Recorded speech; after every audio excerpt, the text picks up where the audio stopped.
There are many reasons why I'm supporting Trump. One, he's not a career politician. He's taking on the establishment. Another thing is he's been very successful in business. He has a proven track record. And I feel like he is the most qualified person to be president. About Hillary's email situation, so I think it's terrible what she did. I mean, I think they are blowing it out of proportion, but for work, you should use a work email or a secure email, not your personal email that can be easily hacked. So I see where she was faulted, but I do think that it's been a bit overblown. I feel that it's kind of just like made up and not really reliable. It's not coming from reliable sources. And obviously there was a whole email scandal and like that's unfortunate, but that's just like one minor thing. And there's so many other great things that she's done that I think it's important to be able to overlook that. I'm a Republican, so that's why I like him also. And I'm not a Democrat, so that's why I would not vote for Hillary. I wouldn't really necessarily say that I support Hillary, but I'm a Democrat. Okay. So that's why I support her. The lies. I dislike the lies and the deception. I feel like if you've been in government too long, it's not been looking so great. So we might need somebody else to run the country. I will release my tax returns against my lawyer's wishes when she releases her 33,000 emails that have been deleted. Woo! Okay. My views are very supported by my parents. I think that because my dad's a Republican, that's why I'm a Republican also. My views are influenced by my parents because that's just like how my parents raised me to have the same views as a Democrat. I do not think other kids my age should be allowed to because a lot of them are influenced by their parents and just won't make the right decisions. They'll make their parents' decisions. I do not personally think that kids should vote. I think that we're too young to know what we believe in at our age, and that we need to develop and then make up our mind as to who we want. Trump doesn't really have any political experience, and I definitely think it's important that we finally get a woman in office because there's never been a woman, and I think that she'd be a really good role model. Typical politician, all talk, no action, sounds good, doesn't work, never going to happen. I think Donald just criticized me for preparing for this debate. And yes, I did. And you know what else I prepared for? I prepared to be president. And I think that's a good thing. He can't manage his emotions that well. Like, I feel like I wouldn't trust him with our country because he doesn't think before he acts. So I feel like he would make irrational decisions and would put us in a lot of debt, and it wouldn't be good. Reform, you think that Donald Trump is a bigot?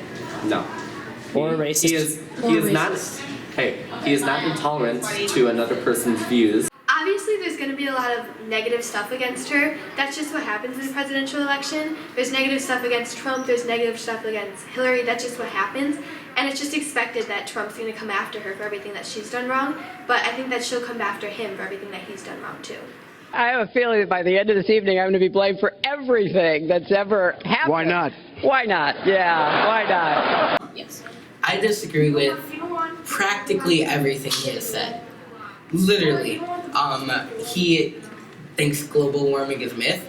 I disagree. He wants to limit immigration, ban all Muslims, build a wall. I disagree. He wants to, make abortions harder to get. He's against gay marriage, and I disagree with all of that. I mean, for me, just seeing him be so disrespectful to people of specific races, to people of specific genders, to just discriminating against, like, people with disabilities in general, I just think that's, from my perspective, seeing him be so discriminatory against other people, just, like, personally it hurts me because that's not fair to them. He appeared to mock a reporter with a disability. Take a look. Written by a nice reporter. Now the poor guy, you got to see this guy. Oh, I don't know what I said. I don't remember. He's going like, I don't remember. Maybe that's a policy question for you, yes, sir. Let's see if he answers it. I will. Don't worry about it, Mark.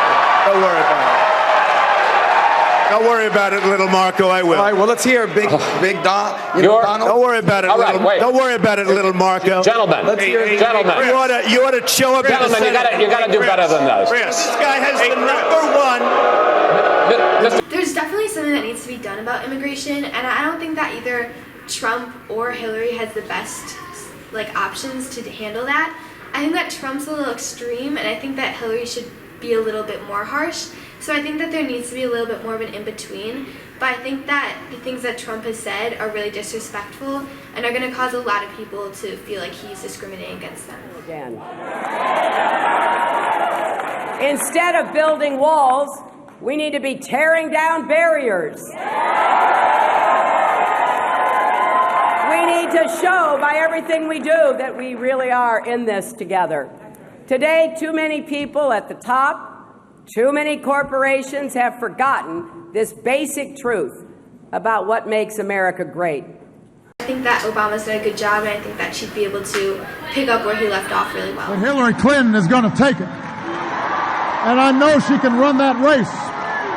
The race to create good jobs and better schools and safer streets and a safer world. And that's why I'm fired up. And that's why I'm ready to go. And that's why I'm with her. On a scale of 1 to 10, Trump would be a 0 for a good president. I would say that Hillary would be a 2 out of 10 as a president. And what about Trump? I would say he would be a 6 out of 10 as a president. It's also a source of entertainment. Many people commented to us or went up into the hallways and said, "Oh, did you see the debate last night? It was so funny." They didn't say, "Yeah, the candidates attacked good points." They didn't say, "Yes, one candidate swayed me in one way or the other with what they said." They said the debate was very funny. The candidates made me laugh, and oh my God, how are we going to choose between these two candidates?